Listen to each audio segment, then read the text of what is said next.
कहानी की शुरुआत में हम एक जेल को देखते हैं जिसका नाम द शॉशैंक रिडेम्पशन है। ये दुनिया की सबसे सिक्योर तरीन जेल है। इस जेल में हजारों कैदी हैं, लेकिन आज तक इस जेल से कोई भी कैदी फरार नहीं हो सका, क्योंकि इस जेल की सिक्योरिटी बहुत ही ज्यादा स्ट्रिक्ट है। इस जेल में ऐसे कैदी भी हैं जिन्होंने अपनी पूरी जिंदगी इसी जेल में बिता दी, लेकिन इन्हें इस जेल से भागने का ख्याल तक नहीं आया, क्योंकि इस जेल से भागने की कोशिश करने वाले कैदी की सजा सीधा मौत है। अब यहाँ सीन कट होता है और हमें कोर्ट में एंडी नाम के एक आदमी को दिखाया जाता है, जो अमेरिका के एक बहुत ही बड़े बैंक का बैंकर है। जज उसे उसकी वाइफ और उसके लवर के मर्डर के इल्जाम में उम्र भर कैद की सजा सुनाता है, लेकिन एंडी कहता है कि मैंने ये मर्डर नहीं किए हैं। पर एंडी खुद को बेगुनाह साबित करने के लिए उसके पास कोई प्रूफ नहीं था, जिस वजह से कोर्ट का जज एंडी को उम्र भर कैद के लिए दुनिया की सबसे सिक्योर जेल दी शॉशैंक रिडेम्पशन भेज देता है। एंडी के साथ और भी कई सारे कैदी होते हैं, और जब इन कैदियों को जेल के अंदर लाया जाता है तब जेल के अंदर मौजूद बाकी कैदी आपस में शर्त लगाते हैं कि आज रात इन नए आने वाले कैदियों में से कौन सा कैदी रोएगा, और इसके लिए ये लोग एक डिब्बी सिगरेट की शर्त लगाते हैं। ये लोग बाहर लाइन से खड़े नए आने वाले कैदियों में से एक एक कैदी को चुन लेते हैं। तब रेड नाम का एक कैदी एंडी पर दांव लगाता है, क्योंकि उसे लगता है कि एंडी बहुत ही मासूम है और वो बहुत ही अमीर घर का है जिसने कभी तकलीफ नहीं झेली, इसलिए उसे लगता है कि वो आज रात सबसे पहले रोएगा। इसके बाद सभी कैदियों को लाइन से जेल के अंदर लाया जाता है और हर एक कैदी को उसके सेल में बंद कर दिया जाता है। कुछ देर बाद रात हो जाती है और तब पुराने कैदी नए आने वाले कैदियों पर चिल्लाने लगते हैं ताकि उनमें से कोई डर जाए और रोने लगे, और ऐसा ही होता है। इन नए आने वाले कैदियों में से एक कैदी फूट फूट कर रोने लगता है और कहता है कि मुझे घर जाना है। तब वहाँ गार्ड आते हैं और उसे रोने से मना करते हैं, लेकिन जब वो आदमी रोना बंद नहीं करता तब गार्ड उसे सेल से बाहर निकालकर इतना पीटते हैं कि वह बेहोश हो जाता है। दूसरी तरफ रेड एंडी पर लगाया हुआ दांव हार जाता है और रेड समझ जाता है कि एंडी बहुत ही स्ट्रांग है, क्योंकि इतना डराने के बावजूद उसने एक आवाज तक नहीं की। इसलिए अगले दिन रेड अपने साथी को सिगरेट का एक डिब्बा दे देता है, क्योंकि रेड एंडी पर लगाया हुआ दांव हार चुका था। तभी हम एंडी को देखते हैं जो अकेला चुपचाप ब्रेकफास्ट कर रहा होता है। तब एंडी की मुलाकात जेल के सबसे पुराने कैदी ब्रुक्स से होती है। ब्रुक्स को यहाँ इस जेल में लगभग 50 साल पूरे होने वाले हैं। एंडी समझदारी से ब्रुक्स से इस जेल के सभी छोटे बड़े रूल्स और हर एक कैदी के बारे में जानने की कोशिश करता है। तब ब्रुक्स एंडी को जेल का हर एक सीक्रेट बता देता है और वो एंडी से कहता है कि अगर तुम्हें जेल के बाहर से कुछ मंगवाना हो तो रेड नाम के कैदी के पास जाना। ये सुनते ही एंडी भी इंतजार नहीं करता और वह सीधा रेड के पास पहुंच जाता है और रेड से कहता है कि मैंने सुना है तुम बाहर से किसी भी चीज को अंदर मंगवा सकते हो। तब रेड कहता है हाँ मैं मंगवा सकता हूँ, लेकिन ऐसी चीज जो यहाँ से भागने या फिर किसी को मारने में काम ना आती हो। एंडी रेड से कहता है कि मुझे हैमर यानी एक हथौड़ा चाहिए। हथौड़े का नाम सुनते ही रेड कहता है कि तुम्हें हथौड़ा ही क्यों चाहिए, क्या तुम हथौड़े से किसी को मारने वाले तो नहीं हो? तब एंडी कहता है नहीं, मैं किसी को मारने वाला नहीं हूँ, मेरा यहाँ कोई भी दुश्मन नहीं है। ये सुनकर रेड कहता है कि तुम्हारा यहाँ दुश्मन तो नहीं है, लेकिन जल्द ही कुछ लोग तुम्हारे दुश्मन बनने वाले हैं। वो कुछ लोगों की तरफ इशारा करके एंडी को वार्न करता है कि इन लोगों की गंदी नजर तुम पर है, इसलिए इनसे बच कर रहना। अगले दिन एंडी के कहने पर रेड उसके लिए हैमर मंगवा देता है और जब वो हथौड़ा देखता है तो रेड हंसने लगता है, क्योंकि हथौड़ा साइज में बहुत ही छोटा होता है। और रेड मन ही मन सोचता है कि इस हथौड़े से जेल में सुरंग बनाने में 600 साल लग जाएंगे। इसके बाद रेड ब्रुक्स के जरिए एंडी के सेल तक हथौड़ा पहुंचा देता है। ऐसे ही दिन बीतते हैं और एक दिन जब एंडी लॉन्ड्री में काम कर रहा होता है तब वो 3 लोग जिनकी एंडी पर गंदी नजर होती है वो एंडी को पकड़ लेते हैं। एंडी उनसे अपने आप को छुड़ाने की कोशिश करता है, पर 3 लोगों को वह अकेले कंट्रोल नहीं कर पा रहा था, इसलिए ये तीनों पहले एंडी को खूब पीटते हैं और फिर एंडी के साथ गलत करते हैं। यह सिलसिला इसी तरह चलता रहता है। ये लोग हमेशा एंडी को पकड़ते और फिर उसे मारकर उसके साथ गलत करते रहते। इस तरह से 2 साल बीत जाते हैं और एक अनाउंस होता है कि छत की मरम्मत के लिए कुछ लोगों की जरूरत है। यहाँ कैदियों की एक टीम छत के काम के लिए तैयार हो जाती है, जिसमें रेड और एंडी भी शामिल होते हैं। ये लोग सब अपने काम पर लग जाते हैं और छत पर उनकी देखभाल की जिम्मेदारी एक बहुत ही सख्त सिक्योरिटी गार्ड की होती है जिसका नाम हैडली है। हैडली बहुत ही स्ट्रिक्ट इंसान है जो जरा सी गलती पर कैदियों को बहुत बुरी तरह पीटता है। जब सभी कैदी छत पर काम कर रहे होते हैं तब हैडली थोड़ा परेशान होता है और अपने साथियों से कहता है कि मेरे भाई की हाल ही में मौत हुई है, जिसके अकाउंट में $30,000 पड़े हैं। अब मेरे भाई का मेरे अलावा इस दुनिया में और कोई नहीं है, इसलिए उसके पैसे पर मेरा हक बनता है। लेकिन परेशानी की बात यह है कि जब मैं इन $30,000 को अपने अकाउंट में ट्रांसफर करूंगा तब सरकार मुझसे टैक्स के रूप में सारे पैसे ले लेगी। हैडली जब अपने साथियों से यह बातें कर रहा था तब एंडी भी इसकी सारी बातें सुन लेता है। एंडी जो कि एक बहुत बड़ा बैंकर है, उसे पता था कि इन पैसों को बिना गवर्नमेंट को टैक्स दिए कैसे निकाला जा सकता है। इसके बाद एंडी बिना सोचे हैडली के पास जाता है और उससे कहता है कि क्या तुम अपनी बीवी पर भरोसा करते हो। ये बात सुनते ही हैडली को गुस्सा आ जाता है और वह एंडी को पकड़कर छत के किनारे ले जाता है, लेकिन उसे नीचे फेंकने से पहले एंडी उसे बताता है, अगर तुम अपनी बीवी पर भरोसा करते हो कि वह तुम्हें धोखा नहीं देगी तो तुम आसानी से अपने भाई के पैसे अपनी वाइफ के अकाउंट में ट्रांसफर कर सकते हो, वह भी बिना टैक्स दिए, क्योंकि गवर्नमेंट का एक रूल है कि कोई भी इंसान अपनी पत्नी को पूरे जीवन में $60,000 तक गिफ्ट कर सकता है और इन पैसों पर कोई टैक्स नहीं लगता। और एंडी ये भी कहता है कि अगर तुम बाहर से किसी लॉयर को रखोगे तो वह तुमसे बहुत ज्यादा पैसे चार्ज करेगा, लेकिन मैं ये काम तुम्हारे लिए फ्री में कर सकता हूँ। तब हैडली पूछता है, बदले में तुम्हें क्या चाहिए। इस पर एंडी मुस्कुराते हुए कहता है, मुझे कुछ नहीं चाहिए, जब तुम्हारा काम हो जाए तुम बस मेरे सारे दोस्तों को बियर पिला देना। और अगले दिन सभी कैदी छत पर बैठकर बियर का मजा ले रहे होते हैं, यानी एंडी ने हैडली का काम कर दिया था। लेकिन एंडी बियर नहीं पीता, वह एक कोने में बैठकर सभी को बियर पीते देखकर खुश होता है। एंडी के साथी भी उससे बहुत खुश होते हैं, क्योंकि जेल में बियर पीना ऑलमोस्ट इम्पॉसिबल था, लेकिन एंडी की वजह से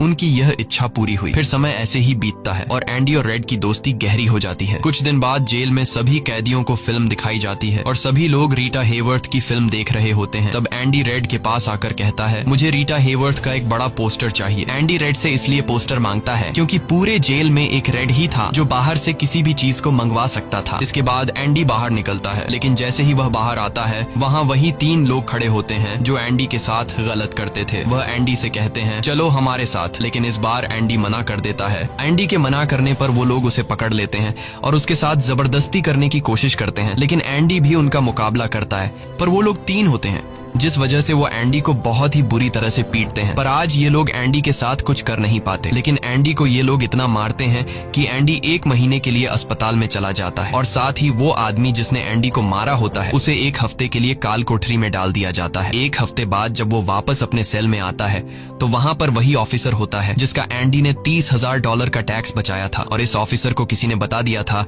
कि एंडी को इस आदमी ने इतना मारा है कि वो बेचारा 1 महीने के लिए अस्पताल में चला गया है। अब यहाँ वो ऑफिसर उस आदमी को इतनी बुरी तरह से मारता है कि वो हमेशा के लिए पैरालाइज हो जाता है। 1 महीने बाद जब अस्पताल से एंडी वापस अपने सेल में आता है तब उसे अपने सेल में रीटा हेवर्थ का एक बड़ा पोस्टर मिलता है, जो कि असल में एक वेलकम गिफ्ट होता है रेड की तरफ से। इस तरह से दिन गुजरते हैं और एक दिन जेल का वार्डन सिक्योरिटी गार्ड के साथ एंडी के सेल में आता है और उसके सेल की तलाशी करवाता है। सेल की चेकिंग लेने के बाद जब वार्डन को कुछ नहीं मिलता तब वार्डन की नजर सामने लगे पोस्टर पर पड़ती है। वार्डन कहता है कि वैसे तो मैं सेल में पोस्टर अलाउ नहीं करता, पर तुम इसे अपने सेल में लगा सकते हो। दरअसल तलाशी तो एक बहाना होता है। वार्डन को इस ऑफिसर ने बताया था कि किस तरह से एंडी ने उसका $30,000 का टैक्स बचाया, इसीलिए वार्डन अपने फायदे के लिए एंडी से मिलना चाहता था। एंडी के हाथ में बाइबल होती है जिसे वह ले लेता है और बाइबल को लेकर वह यहाँ से निकल जाता है। पर कुछ ही दूर जाने के बाद वह वापस लौट कर आता है और उसके हाथ में जो एंडी की बाइबल होती है वह उसे लौटाते हुए कहता है कि मुक्ति इसी में है। अगले दिन वार्डन एंडी को अपने ऑफिस में बुलाता है और कहता है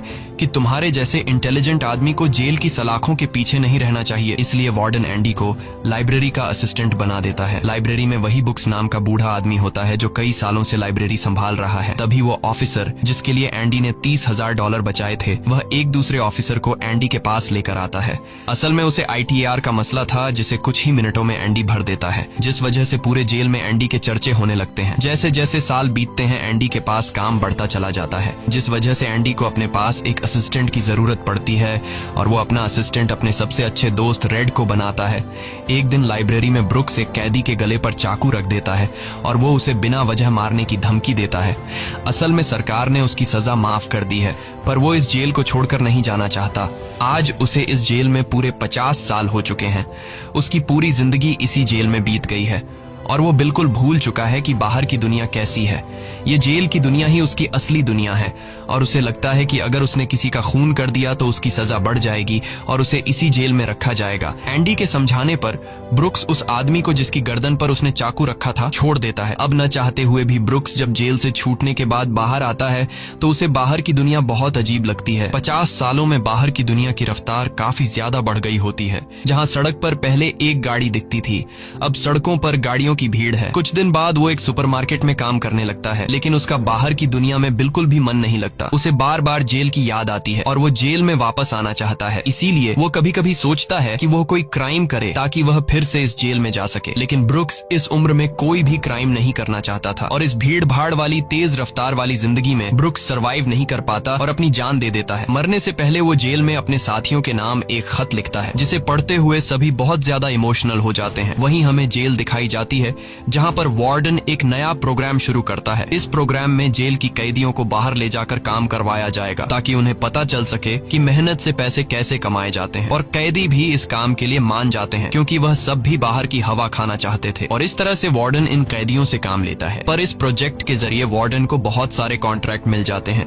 क्योंकि जेल के कैदियों की लेबर बहुत सस्ती होती है और जो बाहर की लोकल कंस्ट्रक्शन लेबर की टीम होती है उन्हें कहीं पर भी काम नहीं मिलता, क्योंकि वार्डन उनका काम आधी कीमत पर अपने कैदियों से करवाता है। और वार्डन आधी कीमत पर काम इसलिए करता है क्योंकि कैदी कोई लेबर तो थे नहीं जिनको वार्डन दिहाड़ी दे पाता। इसलिए वार्डन फ्री में कैदियों से काम करवाकर बहुत सारा पैसा कमाने लगता है और उसका यह पैसा ब्लैक का होता है। लेकिन एंडी एक बैंकर होने की वजह से वार्डन का सारा ब्लैक मनी व्हाइट में बदल देता है। दरअसल एंडी इन पैसों को एक ऐसे आदमी के नाम पर जमा करता है जो इस दुनिया में है ही नहीं, और वह उसके अकाउंट में सारा पैसा ट्रांसफर कर देता है ताकि अगर कल को पुलिस को पता भी चल जाए तो पुलिस एक ऐसे आदमी को ढूंढ रही होगी जो इस दुनिया में कभी पैदा ही नहीं हुआ। अब यहाँ जेल में एक नया कैदी आता है जिसका नाम टॉमी है। टॉमी बहुत यंग होता है और वह इस छोटी सी उम्र में कई सारी जेलों में जा चुका है। टॉमी एक बहुत ही फ्रेंडली नेचर का था, इसलिए उसकी जल्द ही जेल में बहुत से कैदियों से दोस्ती हो जाती है। एक दिन खाने की टेबल पर टॉमी सबसे कहता है कि मैं पिछले कई सालों से चोरी कर रहा हूँ, इसलिए मैं यहाँ की कई सारी जेलों में जा चुका हूँ और इस बार भी मैं चोरी की वजह से इस जेल में आया हूँ। टॉमी की बात सुनते हुए एंडी उसे कहता है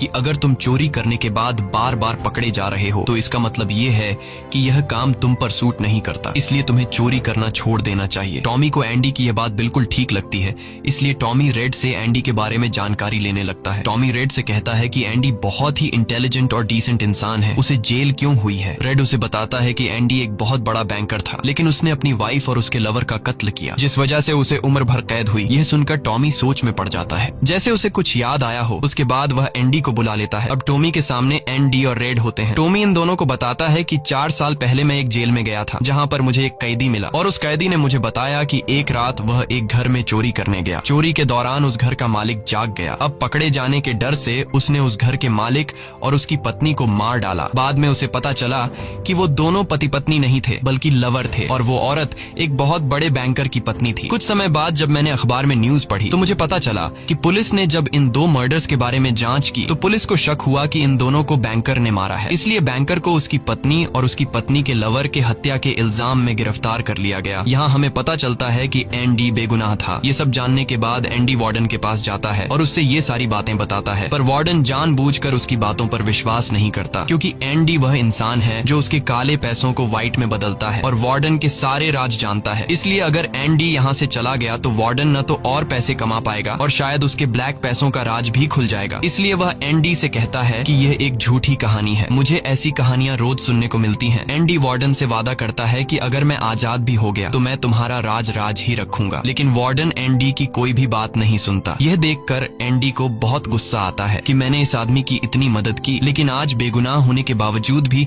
मुझे ये बाहर नहीं जाने दे रहा। इसलिए एंडी वार्डन पर चिल्ला पड़ता है। तब वार्डन एंडी को 1 महीने के लिए काल कोठरी में डाल देता है और उसके बाद वह सीधे टॉमी के पास जाता है और वार्डन टॉमी से पूछता है कि क्या तुमने जो बातें एंडी को बताई हैं वह सारी सच हैं। टॉमी कहता है हाँ ये बिल्कुल सच है। इसके बाद वह टॉमी से कहता है कि क्या अगर तुम्हें कोर्ट में बुलाया जाए तो तुम कोर्ट में इस बात की गवाही दे सकते हो। तब टॉमी कहता है हाँ मैं इसके लिए तैयार हूँ। यह सुनते ही वार्डन ऊपर गार्ड को इशारा करता है और वह गार्ड टॉमी को गोलियों से छलनी कर देता है। इसके बाद वार्डन एंडी के पास जाता है और उसे कहता है कि टॉमी ने भागने की कोशिश की थी इसलिए उसे गोली मार दी गई। लेकिन एंडी समझ जाता है कि टॉमी को क्यों मारा गया और एंडी मन ही मन सोचता है कि वार्डन बहुत ही घटिया इंसान है। एंडी वार्डन से कहता है कि आज के बाद मैं तुम्हारा काम कभी नहीं करूंगा। तब वार्डन कहता है कि मेरा काम तो तुम्हें ही करना पड़ेगा, वरना मैं यह जेल तुम्हारे लिए नरक बना दूंगा। और जाते हुए वार्डन सिक्योरिटी गार्ड से कहता है कि उसे एक और महीने के लिए काल कोठरी में रखो। काल कोठरी एक बहुत ही खौफनाक जगह थी, जहाँ काले अंधेरों में कैदी को पूरे 1 महीने रहना पड़ता था। अब एंडी इस काल कोठरी में 1 महीना तो बिता चुका था, लेकिन अब उसे एक और महीना उसी अंधेरे वाले छोटे से कमरे में बिताना पड़ेगा। बाहर पूरे जेल में यह खबर फैल जाती है कि एंडी उस गुनाह की सजा काट रहा है जो उसने कभी किया ही नहीं था। जेल के अंदर मौजूद सभी कैदियों को एंडी के लिए बहुत दुख होता है। अब काल कोठरी में पूरे 2 महीने गुजारने के बाद जब एंडी बाहर आता है तो रेड उसके पास आता है। एंडी रेड से पूछता है कि क्या तुम कभी इस जेल से बाहर निकल पाओगे? रेड कहता है हाँ, लेकिन तब जब मैं बहुत बूढ़ा हो गया होऊंगा और मेरा दिमाग काम करना बंद कर देगा। एंडी कहता है कि मैं यहाँ से निकलकर मेक्सिको जाऊंगा। मेक्सिको में समुद्र किनारे एक बहुत खूबसूरत जगह है। कहा जाता है कि इंसान अपने आप को वहाँ खो देता है। मैं वहाँ अपना एक रेस्टोरेंट खोलूंगा, समुद्र किनारे अपनी नाव की रिपेयर करूंगा और वहाँ मुझे एक जोगाड़ी आदमी की जरूरत पड़ेगी जो मेरे लिए बाहर से सामान लाया करेगा। असल में वह रेड की तरफ इशारा कर रहा था। रेड ये सुनकर कहता है कि उम्मीद बहुत खतरनाक चीज होती है, ये इंसान को पागल तक कर देती है। तुम्हें सच्चाई की दुनिया में वापस लौटना होगा। मेक्सिको यहाँ से बहुत दूर है। ये कहकर रेड वहाँ से जाने लगता है, लेकिन जाने से पहले एंडी रेड से कहता है कि वादा करो कि अगर तुम कभी यहाँ से रिहा हुए तो मेरा एक काम करोगे। रेड कहता है हाँ, मैं जरूर करूंगा। तब एंडी रेड को एक एड्रेस बताता है और कहता है कि जब भी तुम यहाँ से छूट जाओ तो उस जगह जाना जहाँ एक बड़े मैदान के बीच एक खूबसूरत पेड़ है। उसी पेड़ के नीचे मैंने अपनी वाइफ को प्रपोज किया था। वह रेड से कहता है कि उसी पेड़ के नीचे एक दीवार के अंदर तुम्हें काले रंग का पत्थर मिलेगा जिसके नीचे मैंने एक बॉक्स छिपाया है, और जब भी तुम रिहा हो जाओगे तो वहां जाकर उस पत्थर के नीचे उस बॉक्स को देखना कि उसमें क्या है। यह कहकर एंडी वहां से चला जाता है और सीधा वार्डन के पास पहुंचता है। वह वार्डन का काम पूरा करके उसके सारे डॉक्यूमेंट्स एक खास तिजोरी में रखता है। डॉक्यूमेंट्स रखने के बाद वार्डन एंडी को अपने कपड़े देता है। वह एंडी से कहता है कि मेरे कपड़े प्रेस करवा देना और मेरे जूतों को शीशे की तरह चमका देना। इसके बाद एंडी वापस अपने सेल में आ जाता है। वहीं दूसरी तरफ रेड आज रात बहुत परेशान होता है क्योंकि उसे डर था कि एंडी कहीं खुद को मार न दे। इस तरह से रात गुजर जाती है और सुबह होती है। सुबह होते ही सभी कैदियों के सेल के दरवाजे खुल जाते हैं और सभी कैदी बाहर आ जाते हैं, लेकिन एंडी सेल से बाहर नहीं आता। ये पिछले 20 सालों में पहली बार ऐसा हो रहा था कि कोई कैदी सुबह अपने सेल से बाहर नहीं आया। तब रेड की नजर भी एंडी के सेल की तरफ होती है और रेड की परेशानी बढ़ती रहती है कि कहीं एंडी ने खुद को मार तो नहीं दिया। तभी एक गार्ड बहुत गुस्से में एंडी के सेल की तरफ जाता है, लेकिन वहां पहुंचकर जब वह देखता है तो उसकी आंखें खुली की खुली रह जाती हैं क्योंकि अंदर सेल में कोई भी नहीं था और एंडी वहां से फरार हो चुका था। अब हम वार्डन को देखते हैं जो अपने जूते पहनने के लिए निकालता है, लेकिन उस बॉक्स में उसके नहीं बल्कि एंडी के पुराने जूते होते हैं। और तभी पूरे जेल में सायरन बजने लगता है और यह सायरन होता है किसी कैदी के भागने का। वार्डन तेजी से एंडी के सेल में जाता है और वहां वह देखता है कि एंडी नहीं है। इसके बाद वह सिक्योरिटी गार्ड से कहता है कि जाओ और रेड को बुलाकर लाओ, क्योंकि वह हमेशा एंडी के साथ रहता था। यहाँ पर रेड को भी बुलाया जाता है। वार्डन रेड से पूछता है कि यह एंडी कहाँ है। रेड कहता है कि मुझे क्या पता। इस बात पर वार्डन को बहुत गुस्सा आता है। वह कहता है क्या वह कोई भूत था जो रातों रात यहाँ से गायब हो गया। गुस्से में वार्डन वहाँ पड़े पत्थर उठाता है और उनसे गार्ड्स और रेड को मारने लगता है, और एक पत्थर वह उस पोस्टर पर भी मारता है जो दीवार पर लगा होता है, पर पत्थर टकराकर नीचे नहीं गिरता बल्कि पोस्टर के आर पार हो जाता है। और जब वार्डन उसके अंदर हाथ डालता है तो देखता है कि एंडी ने वहाँ एक बहुत बड़ी सुरंग बना रखी थी, जिसे देखकर सब हैरान हो जाते हैं क्योंकि यह दीवार बहुत मजबूत होती है। बिना मशीन के इस दीवार में सुरंग बनाना लगभग नामुमकिन था, पर एंडी ने नामुमकिन को मुमकिन कर दिखाया और यहाँ से फरार हो गया। इसके बाद सभी गार्ड्स वहाँ जाते हैं जहाँ से एंडी बाहर निकला था। वहाँ उन्हें एंडी के पुराने कपड़े और वह हथौड़ी मिलती है जो आज से 20 साल पहले एंडी ने रेड से मंगवाई थी। ये वही हथौड़ी होती है जिससे पिछले 20 सालों से एंडी अपनी सेल की दीवार में सुरंग बना रहा था। 20 सालों से एंडी ने यह काम इतनी बारीकी से किया कि किसी को पता तक नहीं चला। साथ ही दीवार से जो भी मिट्टी निकलती थी वह उसे अपनी जेब में रखकर ग्राउंड में बिखेर देता था। एंडी ने आखिरी बार जब वार्डन के लिए काम किया था तो वह वार्डन के काले पैसों के सारे डॉक्यूमेंट्स अपने पास रख लेता है और उसके पास जो उसकी बाइबल होती है वह उसे वार्डन की नजरों के सामने चालाकी से उसकी तिजोरी में रख देता है। और एंडी वार्डन को ऐसे दिखाता है कि जैसे ये बाइबल नहीं बल्कि उसके डॉक्यूमेंट्स हैं। साथ ही वार्डन ने जो अपने कपड़े उसे प्रेस करने के लिए दिए थे, एंडी पहले वार्डन के कपड़ों को पहनता है और फिर उसके ऊपर अपने पुराने कपड़े पहन लेता है। और वे जूते जो वार्डन ने उसे शीशे की तरह चमकाने के लिए दिए थे, एंडी उन्हें पहनकर निकल जाता है। रात को जैसे ही सारी लाइट्स बंद होती हैं, एंडी अपने सेल में की गई सुरंग से बाहर निकलता है। इसके बाद वह एक गटर का पाइप तोड़ता है और उस पतले से गटर के पाइप में रेंगता हुआ उस जेल से फरार हो जाता है, जिससे आज तक कोई भी भाग नहीं सका था। हालांकि एंडी जिस गटर के पाइप से रेंगता हुआ बाहर निकला था वह लगभग 2 किलोमीटर लंबा था। अगली सुबह एंडी उस बैंक में जाता है जहां पर वार्डन का सारा ब्लैक पैसा होता है। ये पैसे एक ऐसे आदमी के नाम पर होते हैं जो इस दुनिया में है ही नहीं। ये सारा डॉक्यूमेंट्स का खेल एंडी ने ही तो बनाया था और बैंक में उस अकाउंट के ओनर का जो सिग्नेचर था वह जेल से एंडी किया करता था। इसलिए एंडी को वार्डन का सारा पैसा निकालने में कोई मुश्किल नहीं होती। एंडी के पास उस आदमी के नाम के सारे डॉक्यूमेंट्स होते हैं, इसलिए एंडी बैंक्स में जाकर सारे पैसे निकाल लेता है और ये पैसे होते हैं $3,70,000। यानी कि एंडी न केवल आजाद हुआ बल्कि वह पैसों से मालामाल भी हुआ। और यहाँ हमें पता चलता है कि एंडी जिस दिन से उस जेल में एंटर हुआ था उसी दिन से वह इस काम की प्लानिंग कर रहा था। वार्डन ने एंडी के साथ जेल में बहुत बुरा सलूक किया था और उसने टॉमी को भी मार दिया था, इसलिए वह वार्डन के काले पैसों के सबूत मीडिया को देता है। अगली सुबह यह खबर न्यूज़पेपर में छप जाती है और जब वार्डन तिजोरी खोलकर देखता है तो उसमें उसके डॉक्यूमेंट्स नहीं बल्कि बाइबल होती है। बाइबल के पहले पेज पर एंडी ने लिखा होता है कि तुमने सही कहा था, मुक्ति इसी में है। और जब वार्डन पेज पलटता है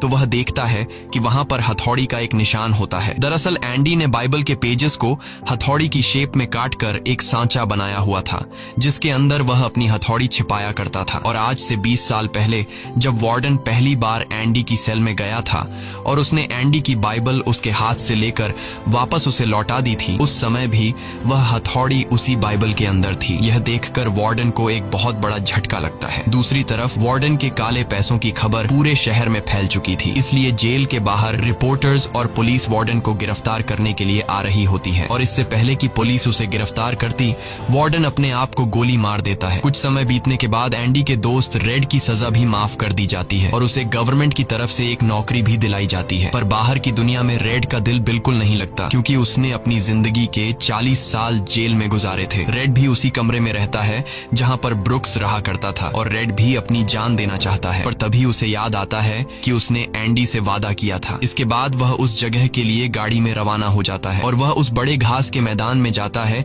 जहां पर एक बहुत बड़ा पेड़ होता है, साथ ही पत्थरों की दीवार भी होती है। उस दीवार पर एक काले रंग का पत्थर होता है और जब वह उस पत्थर को उठाता है तो उसके नीचे एक बॉक्स होता है। उस बॉक्स के अंदर कुछ पैसे और एक लेटर होता है। ये लेटर एंडी का होता है। उस लेटर में लिखा होता है कि एंडी रेड का उसी जगह पर इंतजार कर रहा है जिस जगह के बारे में एंडी ने रेड को जेल में बताया था। उसके आगे एंडी ने लिखा होता है कि उम्मीद अच्छी चीज होती है। इसके बाद रेड उस जगह पहुंच जाता है और जब वह समुद्र किनारे जाता है तो वो देखता है कि एंडी नाव में बैठकर अपनी नाव ठीक कर रहा है। यह जगह, यह सब कुछ एंडी का वह सपना होता है जो उसने जेल में रेड से शेयर किया था और रेड ने कहा था कि उम्मीद अच्छी नहीं होती। इसके बाद यह दोनों एक दूसरे को गले लगाते हैं और इसी के साथ ये कहानी खत्म हो जाती है। अगर आपको यह वीडियो अच्छी लगी हो तो हमारे चैनल को सब्सक्राइब और वीडियो को लाइक जरूर कीजिएगा।